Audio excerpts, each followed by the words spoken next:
आप में से कुछ लोगों के घर में पालतू कुत्ता या बिल्ली हो सकती है। कल्पना कीजिए कि अगर कोई पालतू जानवर चुरा ले, उसे किसी दुकान में बेच दे और फिर उसे मारकर खाने के रूप में परोस दे। आपको कैसा लगेगा? और मैं आपको यह क्यों बता रही हूँ? एक व्यक्ति को एक ऐसे दिल दहला देने वाले अनुभव से गुजरना पड़ा जिसकी हम में से अधिकांश लोग कल्पना भी नहीं कर सकते।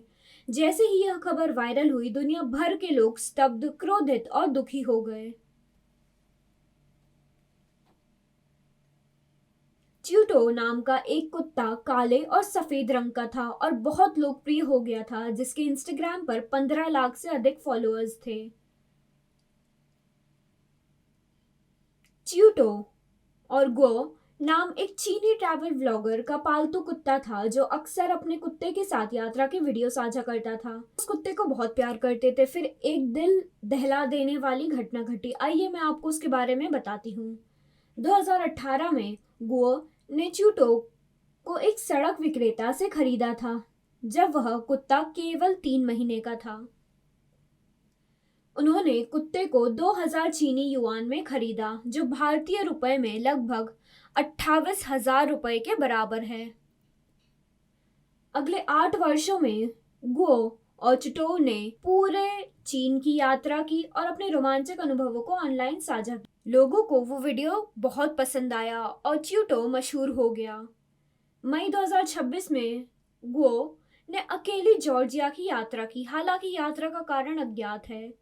च्यूटो गो के माता पिता के साथ चीन में रह रहा था। 11 मई 2026 को च्यूटो परिवार के फार्मलैंड में खेल रहा था।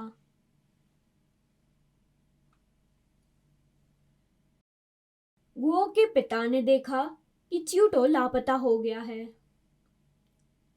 सीसीटीवी फुटेज देखने के बाद उसने 2 लोगों को कुत्ते को इलेक्ट्रिक बाइक पर ले जाते हुए देखा। स्तब्ध होकर उसने तुरंत गुओ को फोन किया और उसे घटना के बारे में सूचित किया। गुओ तुरंत चीन लौट आए और च्यूटो की तलाश शुरू कर दी। सीसीटीवी फुटेज की समीक्षा की और हर संभव सुराग का पीछा किया। 26 मई को गुओ ने उस व्यक्ति का पता लगाया जिस पर च्यूटो को अगवा करने का संदेह था। अपने पालतू जानवर को वापस पाने के लिए बेताब होकर उसने 10,000 युआन, लगभग 1,40,000 रुपए की पेशकश की और उसे कुत्ते को लौटाने की विनती की। उस व्यक्ति ने दावा किया कि उसने सोचा था कि च्यूटो एक आवारा कुत्ता है और कुत्ता बस उसके पीछे पीछे आ गया था, लेकिन गो ने स्पष्टीकरण को खारिज कर दिया। उन्होंने कहा कि च्यूटो ने गले में कॉलर और ट्रैकिंग डिवाइस पहन रखी थी। आवारा कुत्ते गले में पट्टा नहीं पहनते, तो आपने कैसे मान लिया कि च्यूटो एक आवारा कुत्ता था? उसने गुस्से से पूछा।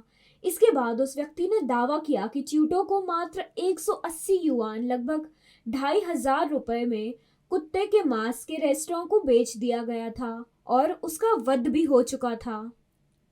आरोपी ने कोई पछतावा नहीं दिखाया और कहा, मैंने कानून नहीं तोड़ा, मुझे दोषी मत ठहराइए। यह सुनकर गुओ ने हार मानने से इनकार कर दिया। वह रेस्टोरेंट गया और कर्मचारियों से पूछा कि क्या च्यूटो के कोई अवशेष या यहाँ तक कि उसके फर का थोड़ा सा भी हिस्सा बरामद किया जा सके। मजदूर ने जवाब दिया कि फर को पहले ही फेंक दिया गया था। गो फूट फूट कर रोने लगा। उसे च्यूटो के साथ बिताए 8 साल याद आ गए। वह उसे बहुत याद कर रहा था और उसके बिना जीवन की कल्पना भी नहीं कर सकता था। अब उसे च्यूटो जैसा दूसरा कुत्ता कहीं नहीं मिल पाएगा। इस नुकसान से दुखी होकर वह फूट फूट कर रोने लगा। इससे नाराज होकर गुओ ने पुलिस में शिकायत दर्ज कराई और च्यूटो के महत्व को दर्शाने वाले दस्तावेज पेश किए। उन्हें उम्मीद थी कि आरोपी को गिरफ्तार कर लिया जाएगा। चीनी कानून के तहत कुत्ते की खरीद के समय की कीमत की तुलना चोरी के समय की कीमत से की जाती है और उसी के अनुसार आरोप दायर किए जा सकते हैं। चीन में पालतू कुत्तों और बिल्लियों की सुरक्षा के लिए कोई राष्ट्रीय कानून नहीं है। इसके बजाय वे जानवर के मौद्रिक मूल्य को देखते हैं। अविश्वसनीय। कुत्ते को मार डाला गया। गो सदमे में था। यह खबर तेजी से फैल गई जिससे दुनिया भर के लोग स्तब्ध रह गए। लोगों को उनके वीडियो देखना बहुत पसंद था। अब वह हमारे बीच नहीं रहा और उनके कोई नए वीडियो देखने को नहीं मिलेंगे। दिल तोड़ने वाला। एक सोशल मीडिया यूजर ने कहा, किसी कुत्ते को खोना, चाहे वो बीमार हो, चोरी हो गया हो या लापता हो गया हो, बहुत दर्दनाक है, लेकिन अगर कुत्ते को मार डाला जाता है तो यह अकल्पनीय और जीवन भर का आघात बन जाता है। कई लोगों ने टिप्पणी की कि च्यूटो सिर्फ एक कुत्ता नहीं था, वह परिवार का सदस्य था। एक यात्रा साथी और एक सोशल मीडिया स्टार। च्यूटो की हत्या दिल दहला देने वाली है। ग्यो की जगह होने की कल्पना करना भी मुश्किल है। आपको क्या लगता है? कमेंट में जरूर बताएं।